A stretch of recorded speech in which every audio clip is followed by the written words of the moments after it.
Hey guys, it's Spider Pig here. I wanted to do some testing to see the frames per second using the Oculus Rift DK2 with the various settings, and to see, you know, if there's a big difference between the different settings. So the four settings I wanted to test was low, medium, high, and ultra. Now, for those of you who are unfamiliar, there is two settings that you can put into ultra, and that is the visibility range and the shadows. So I decided to do four tests. What I did was I took an L-39 and just did a quick flight over Batumi, and I pretty much just used the replay to replay it back using those settings, and that way kind of capture the same stuff over and over.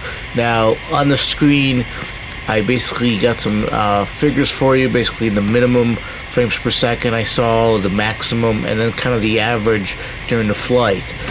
Now I will have to say that with anything above low, so medium, high, and ultra, there definitely was a little difference when you look around.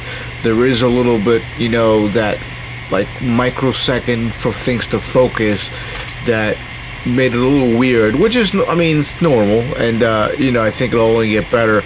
Low was really the only one where I didn't notice that at all. Like, I could fly and like it didn't bother me at all. Obviously with low, as I'm flying around, I did kind of, you know, see things pop in with, you know, graphics and things like that. But overall, you know, it was a pretty good flight anyway. The Oculus, you know, with the open beta 1.5, the cockpit seems a little bright, and I know a lot of people would mention that. I did notice, especially in the L-39, there's some objects that seem to be kind of oddly placed. There's like a bolt that seems to be like in the middle of the left console, that's just like hovering above where everything should be.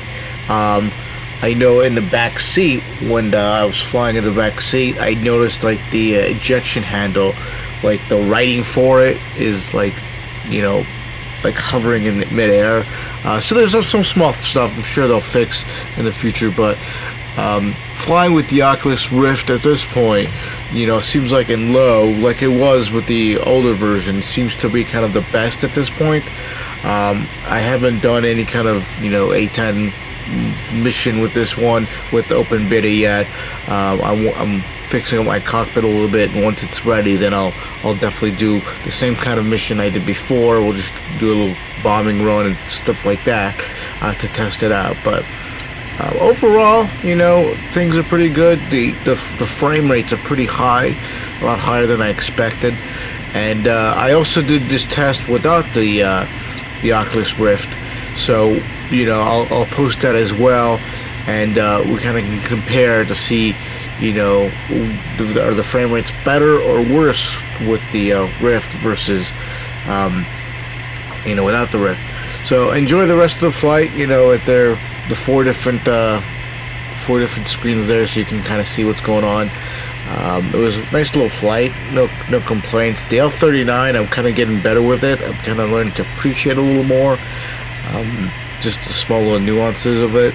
And you know, I do like it a lot more than some of the other trainers out there. I think just because it's modeled a little better, and because it's a two-seater, I'm looking forward to testing out the two-seater capability a little more. I did find it interesting, though, that when I did the replay, I was able to sit in the back versus the front. I thought it was kind of cool, and I'm hoping, like, in the future, like the Blue Angels and those guys can actually, you know, record one of their shows and have us be able to sit in the back and kind of fly, you know, with them, which I think would be kind of cool. But overall, you know, it's a great jet. So enjoy these numbers, enjoy the testing here, and you know, if you have any questions or any, you know, setup things like that, just leave a comment below, and I'll see what I can do to answer. Enjoy the rest of the flight.